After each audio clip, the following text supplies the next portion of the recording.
그러면 이제 큰 낭패가 더 많이 붓고 치료도 안 되고 그런 낭패를 보는 거예요. 집에서든 어디서든 손으로 이렇게 꼭 눌러 짜면 안 되는 거예요.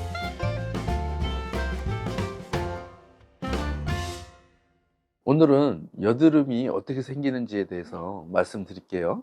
보통 우리 피부를 얘기를 하면 피부에 이렇게 표피층이 있고 진피라는 게 이제 콜라겐이 있는 거기를 얘기를 하거든요. 그리고 이렇게 털, 모낭이 있는 구조가 있고, 모낭 주위에 이렇게 피지샘, 기름 만드는 그런 기관이 이렇게 달려 있어요. 근데 보통 피부 이렇게 보면 맨 끝에를 이렇게 각질층이라 그러는데, 각질층이 한 요 정도 매우 이제 두께가 얇거든요. 만지는 그 피부? 네, 네, 거의 이게 거의 뭐 0. 몇 미리 요 정도밖에 안 되는 얇은 그런 구조인데, 문제는 여드름이 생길 때 제일 첫 번째 이 각질층이 이렇게 두꺼워져요.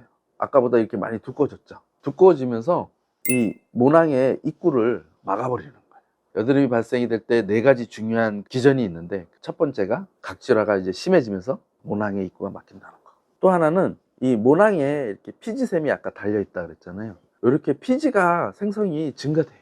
피지가 커진 건가요? 많이 생성이 되는 거지. 많이 생성이 되는데 입구가 막히니까 여기 이렇게 차 있는 거예요.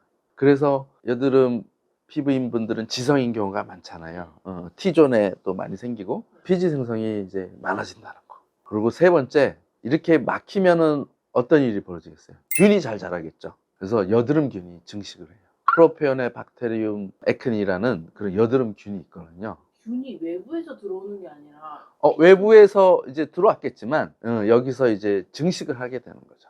이런 환경에서 막히고 피지샘도 증가되고 그런 환경에서 여드름이 이제 증식을 하는 거예요. 그러면서 이제 마지막으로 생기는 거는 염증 반응. 염증 반응은 여기 이렇게 보면 이렇게 막 붉게 돼 있잖아요. 우리 피부가 이렇게 붉어지는 경우, 그거는 거의 대부분 염증 반응 때문에 그렇게 됩니다. 염증 반응이 생기면 이게 이제 혈관인데, 보통은 면역세포들이 혈관을 따라, 적혈구랑 같이 혈관을 따라 이동을 하는데, 면역세포, 염증세포 그런 것들이 일로 많이 모이게 돼요. 많이 모이게 되고 또 혈관도 늘어지고, 일을 많이 해야 되니까 혈관이 늘어지는 거예요. 그러면서 이제 겉으로 봤을 때 피부도 붉어지고 피부도 이제 이렇게 부어오르고. 뾰루지 같은 거예요? 그렇죠. 결국 이제 두 개는 초기 여드름이고, 이거는 이제 염증 반응까지 생겨서 이렇게 부어오른 염증성 여드름을 이렇게 모형으로 이제 만든 거예요.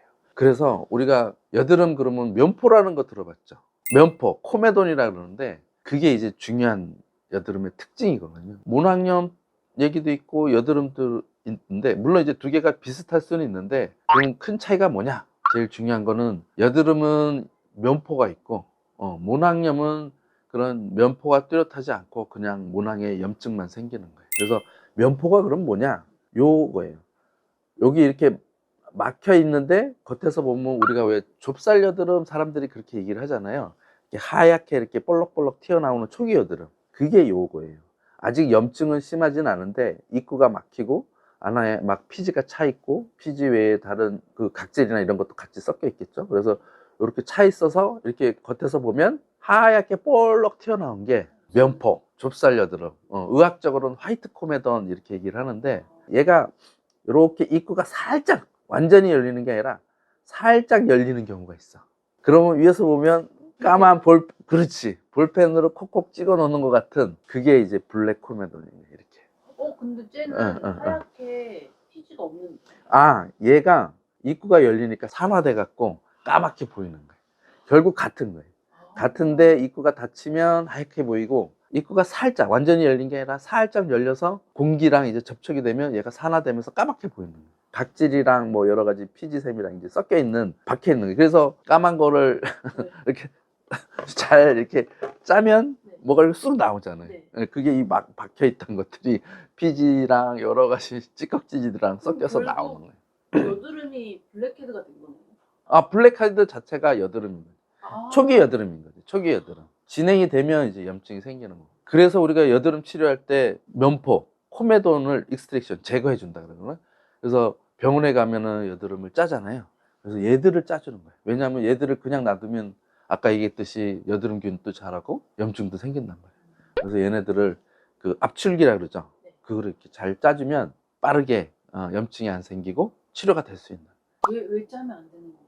왜 짜면 안 되냐면은 특히 여러분들이 이렇게 짤 때 많이 부어 올라서 보기 싫은 거에 손을 대잖아요. 부어 오른 것들은 이렇게 염증이 이렇게 많이 있는 거란 말이에요.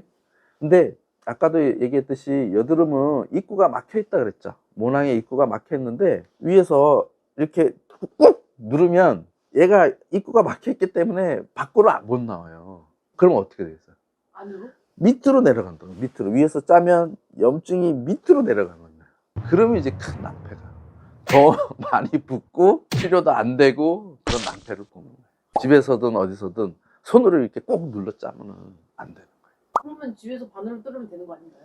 병원에서는 어느 정도 심하게 염증이 있어서 염증이 너무 안에 차면 또 치료가 잘 안 되니까 이제 얘를 배출해 줄 필요가 있을 때 그렇게 할 수가 있는데 그것도 소독된 바늘로 아주 가볍게 그렇게 어느 정도 그런 시술할 수 있는 능력이 있는 사람이 그렇게 해야 되는데 그러지 않고 집에서 소독되지도 않는 오염된 바늘로 한다든지 그러면 더 세균감도 되고 손목으로 이렇게.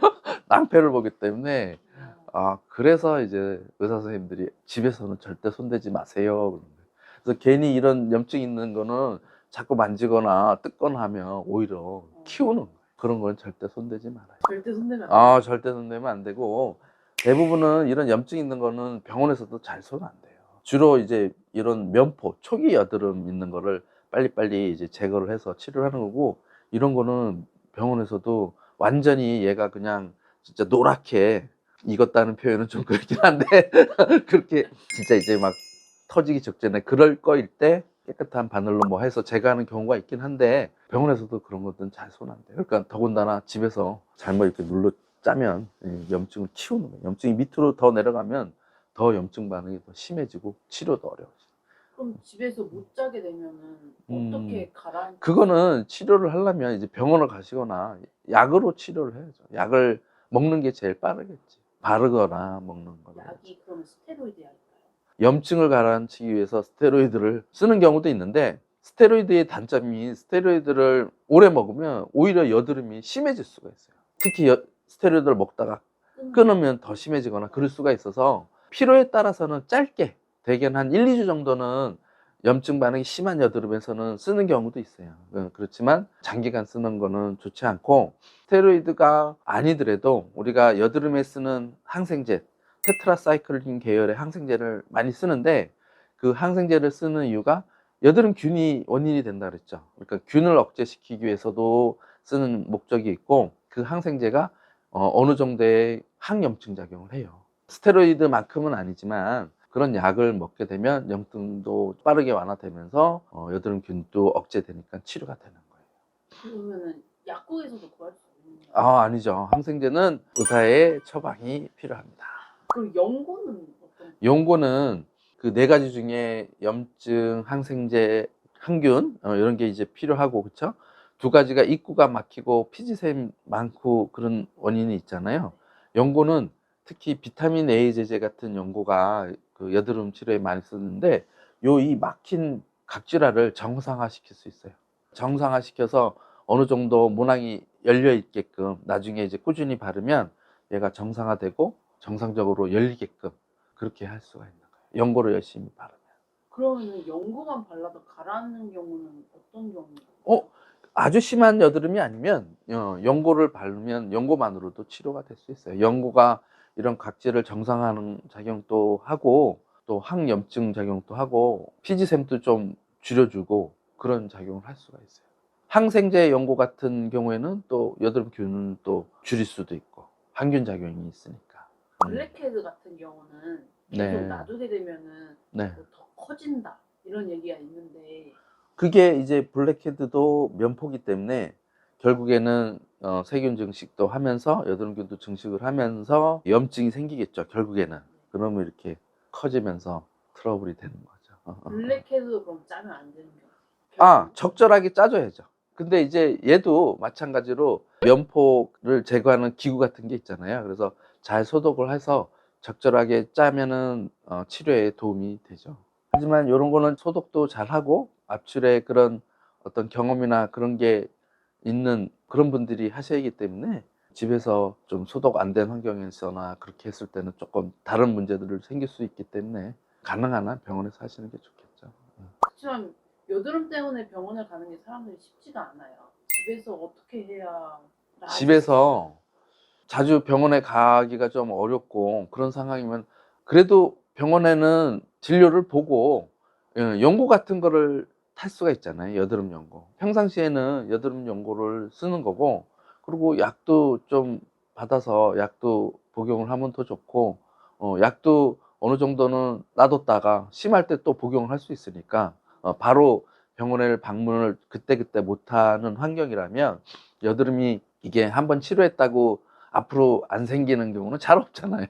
그러니까 약을 어느 정도 타서 필요할 때 복용을 하고, 또 일부는 좀 남겨놨다가 심할 때는 또 복용을 하고, 또 떨어지기 전에 병원을 방문하고 이렇게 하는 거고, 또 연고 같은 거는 또 좀 오래 쓸 수 있잖아요. 약보다 더 오래 쓸 수 있으니까 챙겨놨다가 그런 증상이 있을 때, 면포 같은 거는 초기에 이렇게 바르면 더 빨리, 이렇게 염증이 되면 치료 기간도 길어지고 연고로 잘 치료가 안 될 수가 있어요. 그러니까 이런 면포가 생겼을 때, 초기 여드름일 때 연고를 바르는 게 큰 도움이 되죠. 그리고 기본적으로 이제 여드름 관리하는 거는 뭐 모든 병이 그렇지만, 이제 여드름도 피곤하면 잘 생기니까 좀 심신의 안정을 하고, 술 같은 것도 좀 피하고 청결하게 해주고, 그래서 집에서 이렇게 짜지 마시고 병원을 방문해서 연고라든지 먹는 약을 처방을 받으시는 게 좋겠습니다. 그럼 다음 주에 또 만나요. 구독, 좋아요 부탁드리고 감사합니다.